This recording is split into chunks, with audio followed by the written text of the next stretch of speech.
Hi everyone, welcome to 100 days of Saudi info Tamil. இன்னைக்கு day 34. Newborn பேபிக்கு visa on arrival எப்படி எடுக்கிறதுன்னு தான் இந்த வீடியோவில் பார்க்க போகிறோம். ஸோ பிறந்த குழந்தைய நீங்கள் சவுதி அரேபியா கொண்டு வரணும்னா மெயின் கண்டிஷன்ஸ் இருக்குது. குழந்தையோட வயசு கண்டிப்பாக 12 மாதத்துக்கு கம்மியாக இருக்கணும். குழந்தையோட அம்மா அப்பா 2 பேருக்குமே இக்காமா கண்டிப்பாக இருக்கணும்.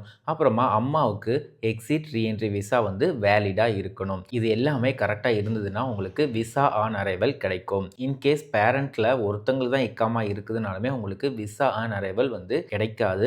நீங்கள் ஃபேமிலி விசிட் விசா இல்லைனா ரெசிடென்ட் விசா எடுத்து தான் கொண்டு வர்ற மாதிரி இருக்கும். விசா ஆன் அரைவலை பொறுத்த வரைக்கும் குழந்தையோட விசா ஆட்டோமேட்டிக்காக ஃபாதரோட இக்கமாண்டரில் தான் என்டர் ஆகும். இன்கேஸ் குழந்தையோட அம்மாவும் ஒர்க்கிங் உமனாக இருந்தால் இமிகிரேஷன் ஆஃபீஸர்கிட்ட நீங்கள் சம்டைம் ரெக்யூஸ்ட் பண்ணும்போது மதரோட இக்காமாக்கு அண்டர்லேயுமே விசா ஸ்டாம்பிங் பண்ணி தரதுக்கு வாய்ப்புகள் இருக்குது. இதை பற்றின ஃபுல் வீடியோ நம்ம யூடியூப் சேனலில் போஸ்ட் பண்ணியிருக்கோம்.